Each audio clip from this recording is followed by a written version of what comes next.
Então, olá a todos, sejam bem-vindos, quem nos estiver a ver e a ouvir. Este é o primeiro episódio do Beco com Saídas. Somos 4 psicólogos que vão estar a debater sobre vários temas através de perspectivas psicológicas, porque é a nossa área de formação. E neste primeiro episódio vamos falar, enfim, sobre o tema incontornável da atualidade, que é a guerra, não é? A guerra na Ucrânia, em particular, mas naturalmente sobre as implicações psicológicas de uma guerra, de um conflito destrutivo.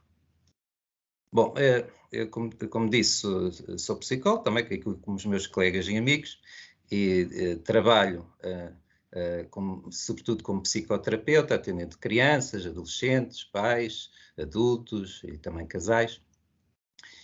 A minha abordagem é da psicoterapia existencial. Bom, mas centrando aqui mais então no tema e depois passando a palavra aqui aos meus colegas. Pois a guerra baseia-se realmente num conflito destrutivo, não é? E, portanto, numa lógica muito competitiva em que, de facto, não está a haver uma consideração, um respeito, uma valorização pelos outros, está a querer a haver uma relação baseada no ódio, na destruição.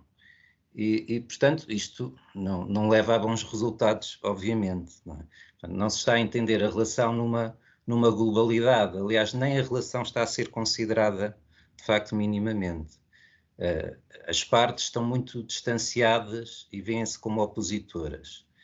E isto traz muito sofrimento na relação humana, em termos psicológicos, traz um sofrimento, desde logo deste isolamento, da desconfiança, da falta de esperança também, que existe quando existe de destrutividade, ódio, agressão, e que é claro que isto pode ser visto num fenómeno global, como é o caso de uma guerra entre Estados, mas pode ser visto desde logo nas relações humanas, no dia-a-dia, em que até que ponto vivemos a relação com os outros num sentido de cooperação, de entendimento, num foco da importância da relação, ou vivemos a pensar mais nos interesses individuais e que temos que vencer, superar, lutar para conseguir atingir os nossos objetivos na relação com os outros.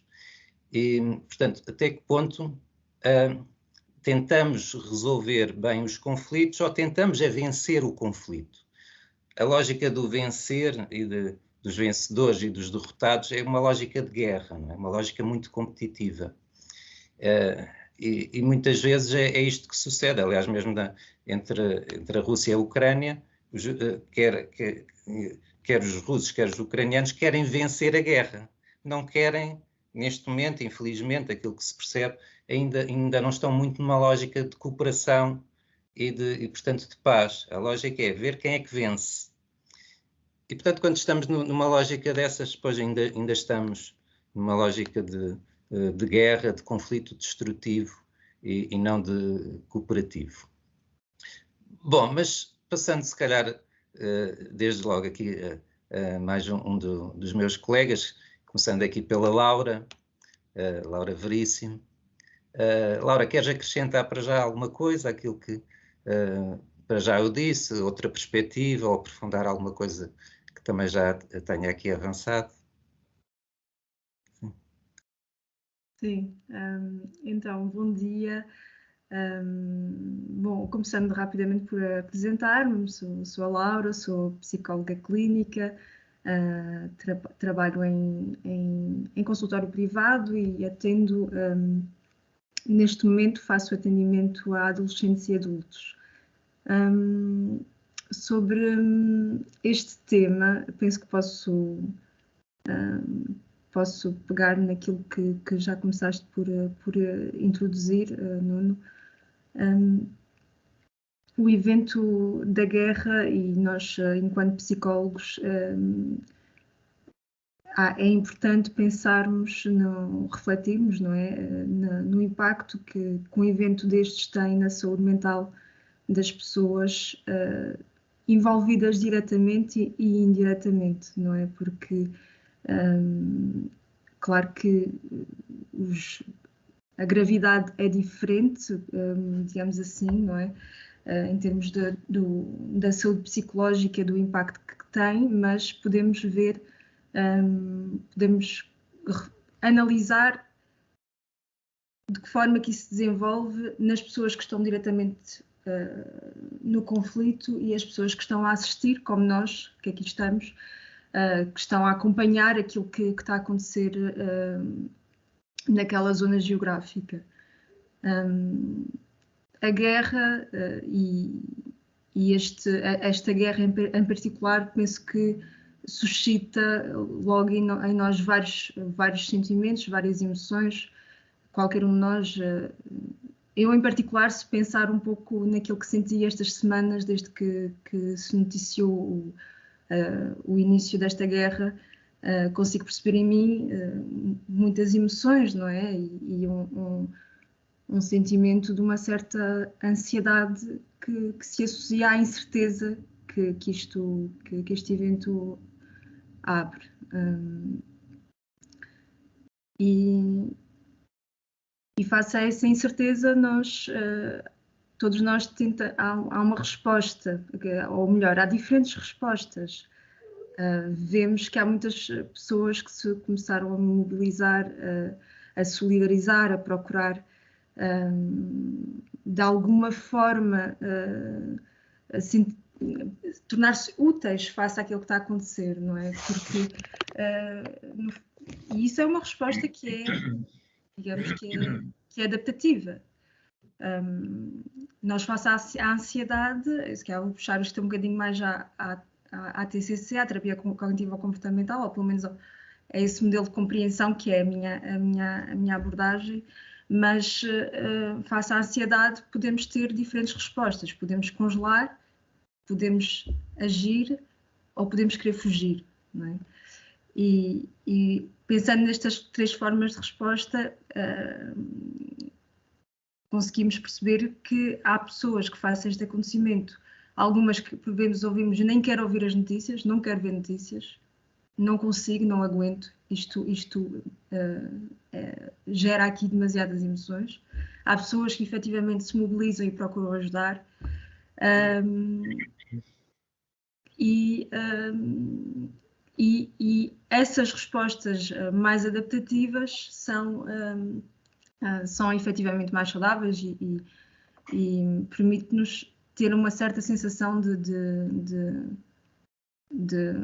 algum controle, embora isto seja muito relativo. Mas eu se calhar passava a palavra a um de vocês, não sei quem é que fala a seguir. Muito bem, obrigado, Laura. Pedro, queres continuar? Sim, posso continuar. Eu chamo Pedro, sou psicólogo clínico e de saúde, tenho exercido funções em várias áreas, institucionais, defesa mental, doença mental, também passei em contexto hospitalar, mas agora estou num agrupamento de escolas, trabalhando com adolescentes, primeiro, segundo, terceiro ciclo, portanto, e também clínica privada, etc. No entanto, o que eu queria falar sobre este tema muito atual, não é? Que abre as televisões, as rádios a toda hora e que nos deixa perplexos com toda esta situação. É verdadeiramente triste, não é? Esta tragédia humanitária, virmos, pleno século XXI, mães, famílias, com mãos dadas com os filhos, de mochila às costas, não é? A ir sabe-se lá para onde, não é? Isto causa... ficamos estupefactos, não é? Do ponto de vista até emocional, psicológico, que eventos são estes traumáticos e psicológicos que pode agravar e ir em escalada nestas pessoas, não é? Sabe-se lá o que é que poderá acontecer, do ponto de vista emocional, do ponto de vista psicológico, stress agudo ao extremo, stress pós-traumático, depressões, ansiedades, portanto, do ponto de vista psicológico, uma situação gravíssima, não é? Milhões de refugiados, etc. Eventos traumáticos, do ponto de vista de ver, observar pessoas a falecerem, entes queridos, mães, crianças, filhos, amigos, portanto, isto... eu tenho feito várias questões a mim próprio. Antes de passar também pelo domínio de referências simbólicas, que é as perdas, que eu acho que há aqui situações de rupturas de laços familiares, afetivos, desligamentos, cortes, ausências de futuro. Coloquei algumas questões do ponto de vista de o que é que vem acontecendo, não é? Neste caso, ao mundo ocidental, envolvendo indivíduos, nações, em tamanha confusão e desnorteamento. Além de dizerem que antes estava numa guerra invisível e agora de repente sucede uma outra guerra, não é? Como se estivesse a terminar uma guerra e agora entra uma outra guerra, porque já diziam que nós estávamos em guerra, não é? Portanto, é assim, até no ponto de vista psicológico, para todos nós, ficamos sem saber como é que vamos lidar com isto, não é? Mas comecei a pensar na perda do foco de valores na nossa sociedade. E há uns tempos que estava a fazer umas leituras de um autor que eu gosto muito, que é o do Rollo May, e ele falava-me nisto, a perda do foco de valores na nossa sociedade. Que eu acho que se ajusta muito a esta situação. Esta competição individual, esta combatividade individual constantemente das pessoas passarem à frente umas das outras, não?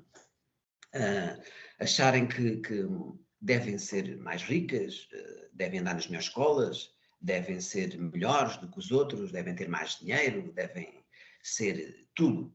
Não quer dizer que as pessoas não tenham que fazer algum esforço individual e ter iniciativa pessoal própria para ter boas capacidades, mas esta perda de foco de valores na nossa sociedade de competição individual, isto cria problemas psicológicos também, porque isto torna a pessoa um inimigo em potencial. Quer dizer, às tantas, nós somos inimigos, parece que vimos os amigos melhores do que nós, ou há competição entre marido e mulher, ou entre irmãos, ou esta competição individual constantemente. Portanto, isto bloqueia a possibilidade de amor ao próximo. E eu pensei bastante nisso, porque esta combatividade individual, o fracasso de um resulta no benefício do outro. Portanto, e isto está iminente na sociedade e depois nestes fenómenos que surgem, não é? Isto tem que haver aqui uma raiz, tem que haver aqui uma causa disto tudo. E eu pensei neste tipo de situação. Porque também, quer dizer, o êxito individual também vem do trabalho em equipa. E a gente às vezes esquecemos disto. Vem do trabalho em equipa. Até, brincando um bocado com a situação, um bandido a trabalhar isoladamente, por vezes até que tem que ingressar num grupo ou numa quadrilha para se dar melhor. É importante o trabalho em equipa, é importante a cooperação. Mas neste caso não. Há a competição individual, há a combatividade individual, há a invasão, há a destruição, neste caso, em pontos maiores, né? De invadir um país soberano para um país em democracia porque é melhor, porque isto fica tudo para nós, ou porque colocamos em ditadura, o que for. Portanto, esta perda de foco de valores na sociedade, portanto, de pessoas, porque neste caso, por vezes é um tirano, não é? Ou alguns elementos da sua cúpula, que acham que podem dominar isto tudo e invadir e destruir para aquilo que eles acham que é o melhor para eles. Portanto, e eu queria colocar aqui este ponto, portanto, este ponto da competição individual e da perda do foco de valores na nossa sociedade, que penso que também está muito na raiz, por vezes, deste tipo de fenómenos. Depois queria, tendo em conta também que vocês falaram, e bem, das situações psicológicas, destes fenómenos psicológicos, que é os eventos traumáticos, eu não queria muito também citar, carregar muito nisso, porque nós sabemos que isto são situações que vão ser traumáticas e vão ser situações de grande instabilidade emocional, psicológica, e no futuro, quer dizer, tendo em conta pessoas que faleceram, famílias que ficaram desligadas, portanto, famílias inteiras que morreram, este domínio das referências simbólicas, as perdas, não? As perdas da descrença de ultrapassar uma situação, a privação múltipla de necessidades básicas, não? Seja da pobreza, a educação, as condições habitacionais, não é? Que está tudo destruído, não é? A perda do sentimento de pertença a uma cultura, a um país, a um grupo, não é? Porque isto são perdas de referências simbólicas que acabam por associar e desenvolver graves problemas psicológicos. A ausência de futuro, a perda de autoconfiança, a perda de identidade social, pessoal, portanto.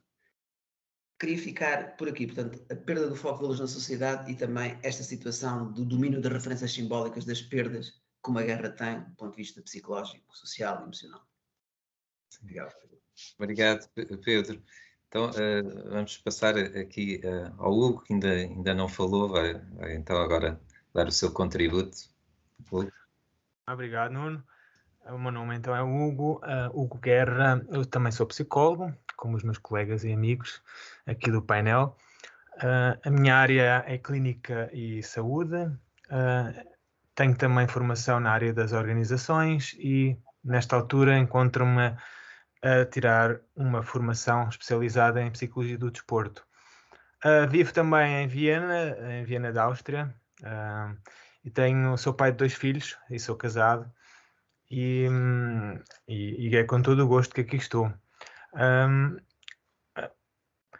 Como eu disse, vivo aqui na Áustria, vivo no coração ou no centro da Europa e pela primeira vez, embora não tenha passado ou nunca tenha passado diretamente por uma guerra, mas pela primeira vez estou a viver uma guerra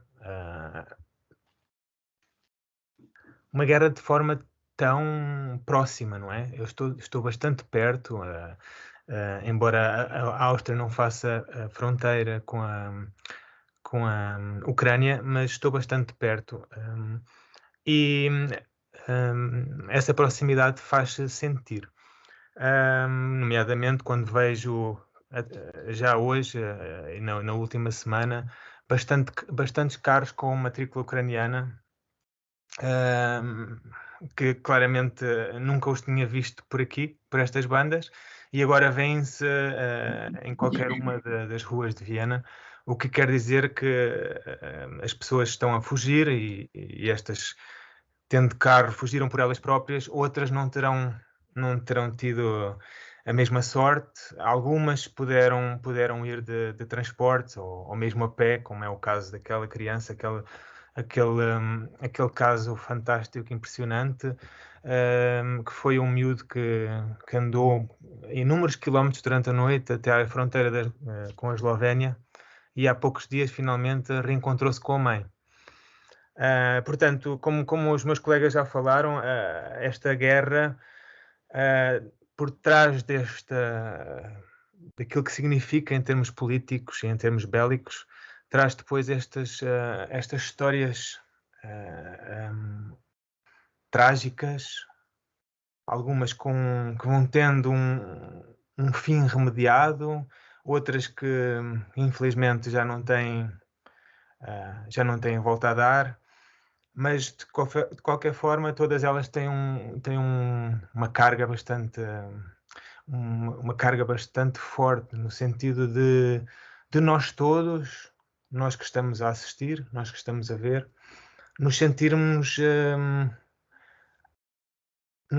de alguma forma próximos daquelas pessoas. Eu penso que já aqui nós todos e quem nos está a ver e a ouvir pensaram, mas como é que o que é que eu poderei fazer? O que é que eu poderia fazer para ajudar? Será que há alguma coisa que eu posso fazer e não estou a pensar?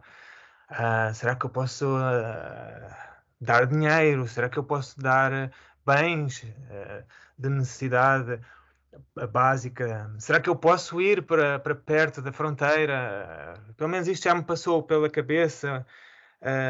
Será que eu posso acolher alguém na minha casa ou ajudar alguém a ser encaminhado para algum local perto de mim, que eu saiba que é um local de confiança? Portanto, todas estas questões já me passaram pela cabeça e acredito que a vocês e a muita gente que nos está a ver ou a ouvir. Portanto, é uma situação realmente muito à flor da pele, não é? E especialmente à flor da pele das pessoas que a estão a viver. Mas nós que estamos perto, e não só eu que estou perto, mas também penso que todos nós estamos de alguma forma muito próximos, porque se calhar nunca uma guerra terá sido tão coberta pelos agentes de informação, não é? Portanto, temos acesso quase ao minuto àquilo que está a acontecer,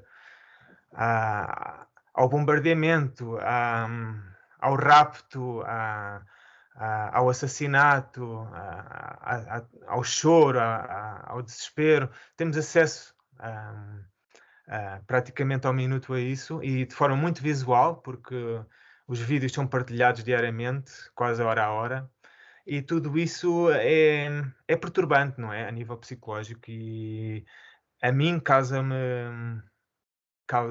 ansiedade, como a Laura disse, e causa-me também alguma angústia por razões ainda maiores, porque pelo que esta guerra pode significar no futuro, não é?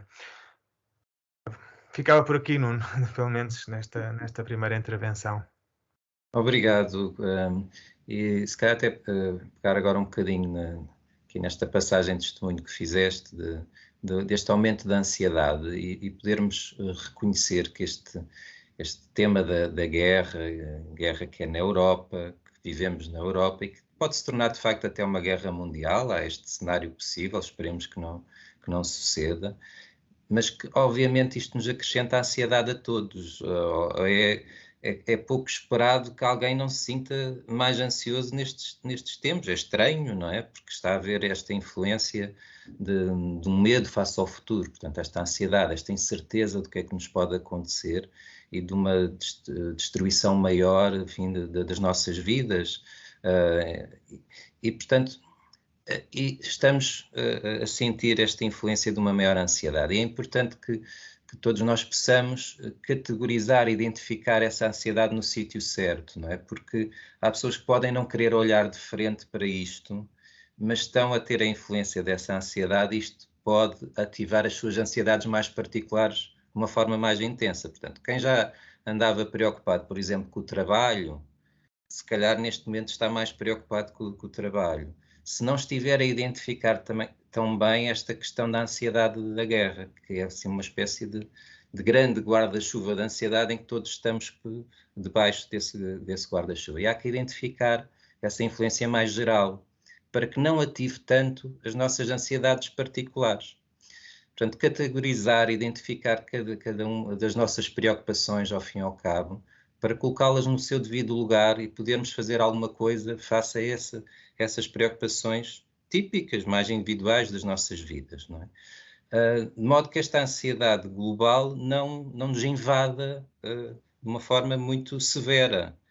Portanto, precisamos de identificar, precisamos de compreender o fenómeno, de modo a que o fenómeno não nos invada de uma forma muito avassaladora, não é? Isso significa lidarmos de vez em quando, ao longo dos nossos dias, identificarmos como nos sentimos face a este fenómeno global. Não podemos estar constantemente a fazer isto, mas é importante que de vez em quando possamos o fazer, não é? Que efeito tem esta guerra em nós, nas nossas vidas? O que é que pensamos? O que é que sentimos? Com que preocupações ficamos, não é? De modo a categorizar, de modo a colocar dentro de nós, no seu devido lugar, esta influência. Bom, acrescentei agora realmente assim, um pouco mais esta minha visão, pegando até nas palavras aqui do Hugo. Novamente, Laura, queres pegar agora na palavra, introduzir mais algo da tua opinião? Sim, sim. Sim, eu acho que aquilo que que vocês falaram é sem dúvida muito importante nesta altura. Ou seja, esta questão do categorizar, eu penso que isto tudo está muito associado também ao nível de autoconhecimento que cada um temos, não é? Do nosso autoconhecimento. Porque a verdade é que, e nós como psicólogos e psicólogas, nós promovemos o nosso trabalho é promover este autoconhecimento. E façam um evento destes, exterior e fora do nosso controle, nós compreendermos e sermos capazes de monitorizar, de perceber o efeito que isto tem em nós, é muito importante. Isto que estavas a dizer, de perceber até que ponto estes dias, a forma como eu estou a vivenciar estes dias e a forma como me estou a sentir poderá estar associado a estas informações que eu recebo e a estes acontecimentos que estão em curso. Relativamente a isto também dizer que, claro que há pessoas que estão em situações mais vulneráveis. Efetivamente aquilo que tu dizias de que pessoas que já estão em situações de trabalho precárias, pessoas que já estão em situações socioeconómicas mais difíceis,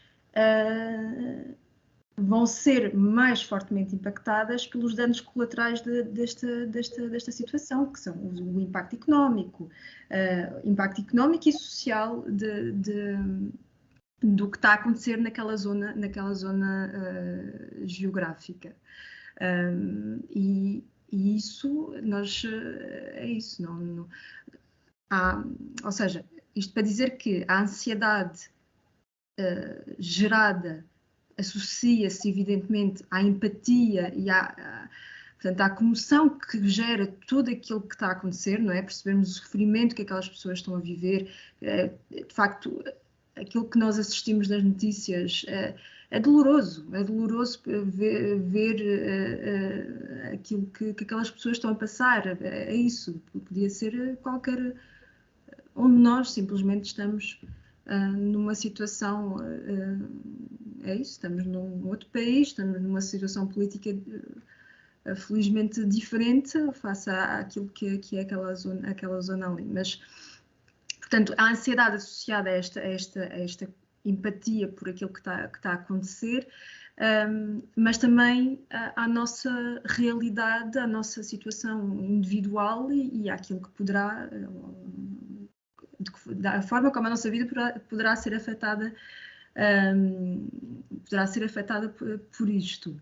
E também queria dizer que isto é tudo muito complexo, mas do ponto de vista adaptativo da nossa saúde psicológica, também é importante, por vezes não, é importante conseguirmos encontrar aqui um equilíbrio de maneira ou seja, sem nos alienarmos daquilo que está a acontecer, também não deixarmos de continuar com as nossas vidas, de não cedermos a um sentimento de culpa do eu não estou a fazer nada.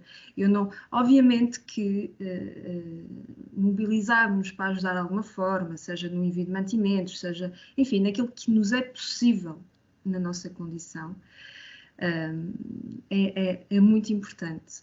Mas mantermos-nos informados daquilo que está a acontecer, sem cedermos também a tudo aquilo que este excesso também de informação pode suscitar em nós, que são estes sentimentos de culpa e desta agonia de não poder estar a fazer nada, não é? E eu vou já terminar, porque eu acho que já estou a falar há muito tempo, mas ainda só um comentário que também sobre isto da empatia, porque eu li um artigo recentemente que achei muito interessante, porque eu também tenho refletido muito sobre isto, que é, efetivamente, todos nós percebemos que está a haver uma divulgação e um acesso à informação daquilo que está a acontecer quase ao minuto, como dizia o Hugo. Quer dizer, eu ligo o telejornal à noite e, quer dizer, são muito poucas as notícias que não são sobre a guerra que está a acontecer. E tudo isto, claro que isto gera um impacto, claro que isto faz com que a empatia constrói-se também com isto. Porque a verdade é que, enfim, eu não deixo de falar sobre isto, já existia guerra antes. Já existiam refugiados antes.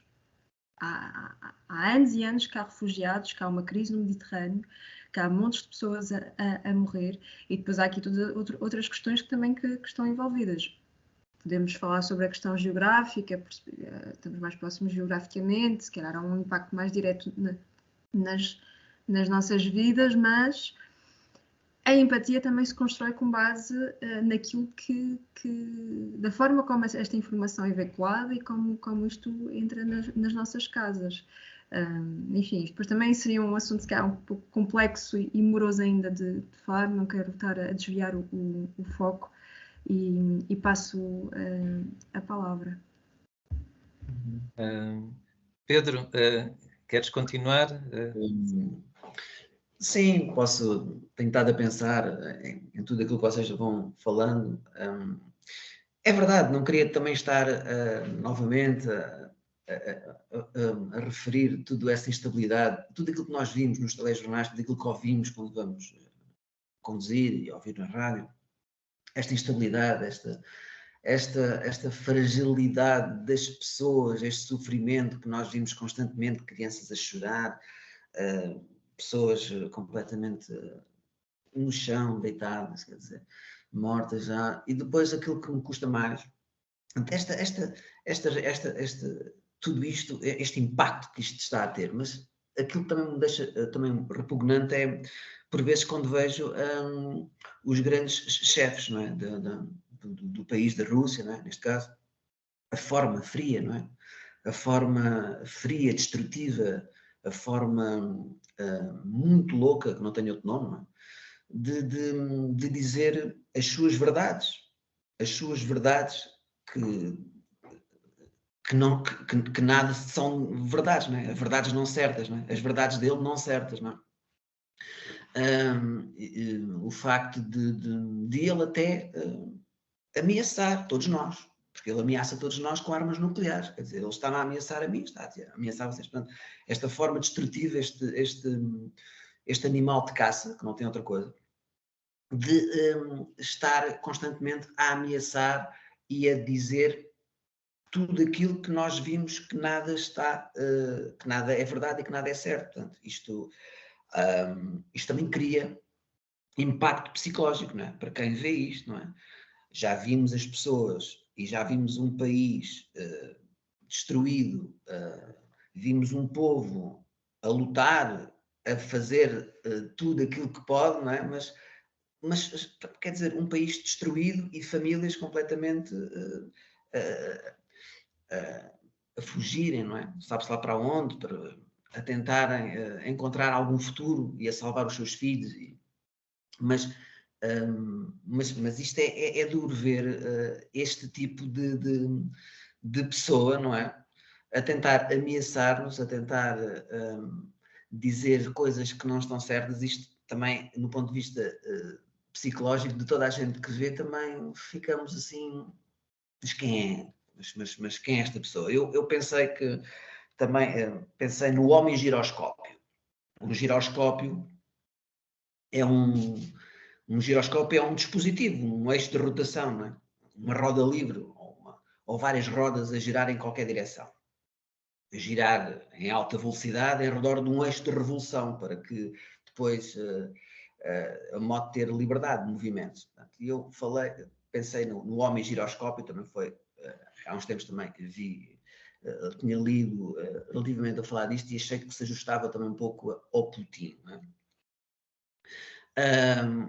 Que ele tem exercido grande influência, não é? De poder, força, ditadura desastrosa ao longo dos tempos, não é? Contra o seu povo. Este funcionamento rígido, dogmático, fundamentalista, não é? De instabilidade psicológica, de instabilidade emocional, que é uma pessoa que, para fazer o que está a fazer em pleno século XXI e a destruir, só pode ser uma pessoa que não está, que está doente, não é?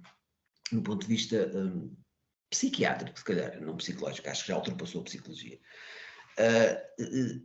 Uma pessoa rígida, dogmática, com incapacidade para aprender e para modificar-se.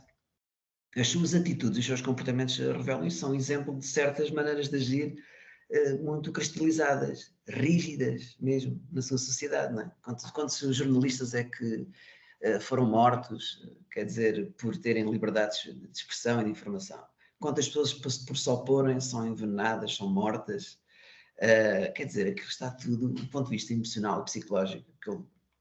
E há uma desinformação, as pessoas não sabem o que é que está a acontecer, porque é uma operação especial. Quer dizer, não há uma destruição, há uma tentativa de destruir um país inteiro, um povo. Quer dizer, e ele ainda nos ameaça e diz que é tudo, quer dizer, com armas nucleares, portanto, para tudo. Portanto, e eu pensei no homem giroscópio, portanto, que ele vive, não é? Como se a sua estabilidade dependesse de um giroscópio íntimo, quer dizer, ele é que é um eixo de rotação, ele gira em várias direções, não é? Em roda livre, não é? Pensando ele que pode fazer tudo o que quer. E ficava por aqui. Obrigado, Laura e Pedro. Agora passar aqui então ao Hugo para complementar a tua intervenção. Eu gostava de deixar aqui uma mensagem, sendo eu, assim como todos, como os meus colegas aqui no grupo técnicos de saúde mental, eu gostava de deixar aqui uma mensagem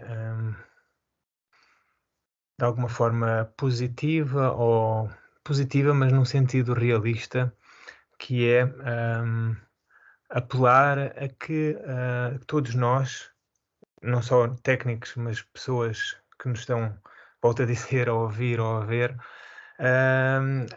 todos nós facilitem a que o vosso lado mediador, o vosso lado de paz, venha ao de cima, porque como disse anteriormente e como nós dissemos anteriormente, somos atualmente bombardeados por imagens violentas, que transmitem injustiça, e somos bombardeados, como estava a dizer o Pedro, por mensagens também elas chantagistas e violentas, como é o caso das ameaças nucleares. Portanto, eu apelava ao nosso lado mais mediador e mais sensato, mais pacífico, digamos assim. Isto porquê? Porque, embora a guerra seja um fenómeno humano e esteja fazendo parte daquilo que é humano, daquilo que é um comportamento humano, sempre as houveram, é também verdade que a humanidade, no fundo, não tem a guerra como um seu estado normal, não é? Como o seu estado desejável no sentido da prosperidade e do desenvolvimento. E então, ao sermos bombardeados e sendo nós seres que também reativos, eu há muitos anos ouvi uma frase da psicologia que é muito simples, que é o comportamento gera comportamento, não é? E o que é que isto quer dizer? Quando alguém se comporta de uma forma, vai influenciar quem está ao seu lado, não é? Portanto, os atos, as palavras, o comportamento influencia muito mais os outros do que aquilo que possamos pensar. E então, mesmo nós, a um nível individual e talvez pequeno, talvez nos possamos tornar maiores, e isso de alguma forma já se vê, porque a Europa, e não só a Europa, está-se a movimentar num sentido solidário e contra a guerra. Portanto, que façamos nós também o nosso papel no dia a dia e tenhamos uma postura pacífica, mediadora com os nossos pares, com os nossos amigos, com a nossa família, e acreditar que o comportamento gera comportamento, não é? E o comportamento positivo também atrai aquilo que é bom e que, no fundo, apesar da guerra ser um fenómeno humano, no fundo desejamos a paz e desejamos a prosperidade.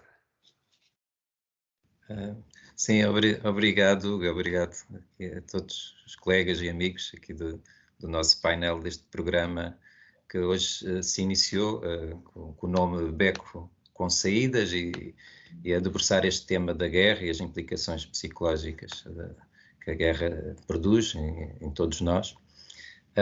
Mas fazendo aqui, como fecho, uma alusão até ao nome do nosso programa, não é? O Beco com Saídas, que pode-se ligar aqui um bocadinho com o tema da paz, porque este nosso nome foi pensado na ideia de várias perspectivas face ao tema e de valorização de cada uma das perspectivas. Portanto, não é apenas respeitar a visão do outro, é valorizar também a perspectiva que o outro nos traz, que penso que contribui realmente para uma paz mais consolidada. Paz consolidada no sentido de uma boa relação com os outros. Aquilo que o outro nos traz pode ser bom, desde que valorizemos essa perspectiva e que, portanto, não existam ataques, não exista a ideia de que eu tenho que vencer a opinião do outro, não é? E que, portanto, tenho que estar necessariamente em guerra com o outro, tenho que o vencer. Não, a cooperação, a sinergia, a valorização das perspectivas dos outros promove expansão, promove maior entendimento, e é isto que vamos fazendo aqui no nosso programa. Portanto, cada um traz a sua perspectiva e nos complementamos uns aos outros, e isso estamos a fortalecer também pelo nosso exemplo, julgo eu, assim espero, um exemplo de uma paz mais profunda, não é? De boa relação uns com os outros. Bom, agradecer então assim, a todos que estiveram aqui comigo, portanto, a fazer este programa, o programa inicial. Vamos continuar aqui com a nossa equipa em programas, portanto, episódios futuros do nosso Beco com Saídas, e até uma próxima oportunidade, até ao segundo episódio. Nuno, peço desculpa ter a interromper, também a chamar a atenção que estamos no YouTube, no canal Beco com Saídas, e também teremos o nosso podcast em formato áudio. Podemos depois lá no canal do YouTube partilhar essa informação. Sim, de facto, sim, ainda bem que agora trouxeste essa informação, que é útil para que todos nos possam acompanhar, quer no YouTube, quer em outras plataformas em que vamos estar, que iremos divulgando, não é? Em cada episódio também, através das nossas redes sociais também. Vamos chegar também estes episódios a todos que queiram nos acompanhar, sim. E será o intuito também do nosso programa, chegar às pessoas e que possamos ser úteis, não é, com aquilo que vamos falando aqui uns com os outros. Muito bem, então, até um próximo episódio, não é? Vamos ver o tema. Né? Então, até a próxima, então. Obrigado. Um abraço. Tudo correr bem. Um abraço.